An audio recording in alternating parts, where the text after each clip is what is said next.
दोस्तों नमस्कार, मैं पंडित सुभाषचंद्र मिश्रा। हमारे यूट्यूब चैनल में आप सभी का स्वागत है। दोस्तों आज हम बात करेंगे श्री कृष्ण जन्माष्टमी की जानकारी। दोस्तों भारत वर्ष में श्री कृष्ण जन्माष्टमी बड़े हर्षोल्लास से मनाई जाती है। दोस्तों श्रावण मास के समापन के बाद भाद्रपद मास भादव मास का शुभारंभ हो जाएगी। 13 अगस्त से भादव मास का महीना शुरू हो रहा है और भादव का महीना भगवान श्री कृष्ण का महीना है। इसी मास में भगवान श्री कृष्ण का जन्म हुआ है।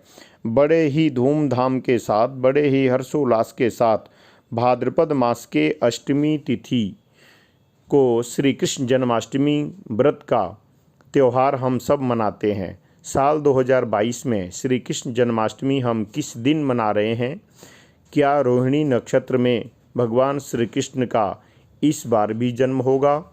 तिथि कब से, अष्टमी तिथि कब से शुरू होगी और कब समाप्त होगी? दोस्तों इस बार भी 2022 में भी रक्षाबंधन का त्यौहार के दिन को लेकर जो काफ़ी संशय रहा था, उसी प्रकार श्री कृष्ण जन्माष्टमी के व्रत त्यौहार को लेकर भी 2 दिवसों को लेकर के काफ़ी संशय है। क्योंकि व्रत अब किस दिन करना चाहिए और व्रत का पारायण कब और कैसे करना चाहिए, जब तिथि 2 दिवसों में बीत रही हो, तो ये सभी जानकारी, तिथि कब से शुरू और कब समाप्त होगी, व्रत किस दिन करना है और व्रत किस दिन खोलना है। दोस्तों रात्रि में पूजा का शुभ मुहूर्त कब है? भगवान श्री कृष्ण का जो पूजा होता है वह श्री कृष्ण जन्माष्टमी में बहुत महत्व रखता है। दोस्तों इस बार श्री कृष्ण जन्माष्टमी पर क्या शुभ योग बन रहा है, ये सभी जानकारी आपको इस वीडियो से प्राप्त होगी।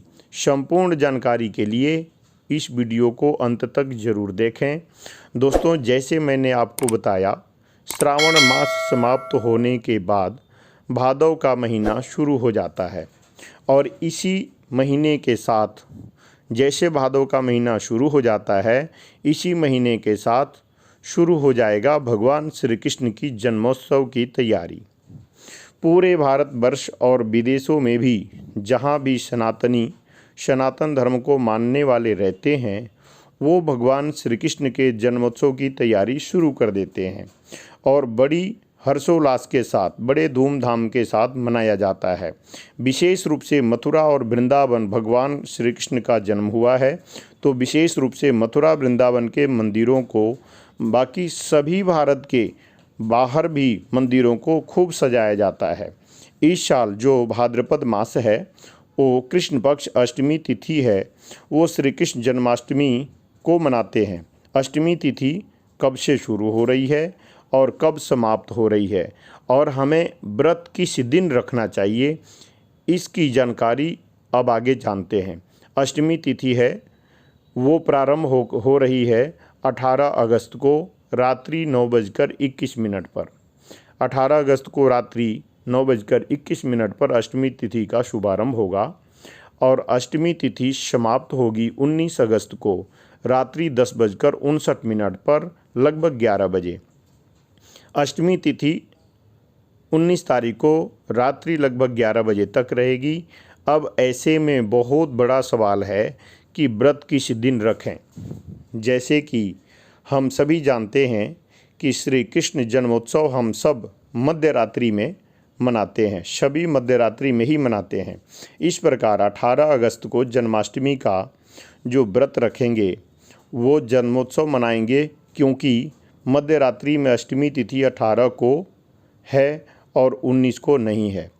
तो रात्रि 12 बजे के आसपास 18 को ही जन्माष्टमी है, 19 को नहीं है। अब पूजा का शुभ समय क्या होगा, तो वो आप ध्यान से सुने। 18 अगस्त को रात्रि 12 बजे से लेकर 12:55 तक पूजा का शुभ समय होगा और इसी समय भगवान कृष्ण को स्नान करा करके, पूजा करके और भजन कीर्तन आप पूरा रात्रिगत कर सकते हैं। जो लोग उदया तिथि को मानते हैं, खास तौर पर मथुरा वृंदावन में बताया जा रहा है कि श्री कृष्ण जन्माष्टमी मनाई जाएगी 19 तारीख को और दही हांडी के उत्सव जहाँ भी हो रहे हैं वो सब 19 तारीख को होंगे। इसी प्रकार वृंदावन में जन्मोत्सव भी 19 को मनाए जाएंगे। अब यहाँ पर बात करते हैं रोहिणी नक्षत्र की, क्योंकि रोहिणी नक्षत्र इस दिन बहुत महत्व रखती है, क्योंकि भगवान श्री कृष्ण का जन्म अष्टमी तिथि और रोहिणी नक्षत्र में हुआ था। जब ये दोनों मिलती है तो अष्टमी तिथि को बहुत शुभ योग बनता है। लेकिन इस बार जो रोहिणी नक्षत्र है वो 20 अगस्त को मिल रही है। 19 अगस्त को रात्रि 1:53 पर शुरू होकर के 20 अगस्त को प्रातः 4:39 तक है। इस बार श्री कृष्ण जन्माष्टमी चाहे आप 18 को मनाएं या 19 को मनाएं, इन दोनों दिनों में रोहिणी नक्षत्र नहीं मिल रही है। अब दोस्तों मुख्य बात यह है कि पारण का समय क्या होना चाहिए, व्रत खोलने का समय क्या होना चाहिए। वैसे में तो अष्टमी तिथि की समाप्ति पर पारण करना चाहिए, लेकिन इस बार 18 को रात्रि 12 बजे से 1 बजे तक पूजा करने का जो शुभ समय है, उसके बाद कुछ भक्त फलाहार लेकर के, फल लेकर के व्रत खोल सकते हैं और 19 तारीख को सुबह 5 बजे से लेकर 7 बजे तक अपने व्रत का पारण कर सकते हैं। इस प्रकार से इस बार श्री कृष्ण जन्माष्टमी मनाई जा रही है। पहले दिन जो व्रत है 18 को जो व्रत है वो स्मर्तानाम गृहस्थों के लिए है, यानी गृहस्थ वाले लोग 18 तारीख को व्रत रखेंगे, उसी दिन जन्माष्टमी है। और 19 तारीख को वैष्णव संप्रदाय के लिए 19 तारीख को मनाया जाएगा, जो जन्मोत्सव मनाते हैं। यह सभी जानकारी आपको अच्छा लगे तो दोस्तों आप लोगों से निवेदन है कि आप इस चैनल को सब्सक्राइब और वीडियो को लाइक शेयर ज़रूर करें और कमेंट में आप राधे राधे ज़रूर लिखें।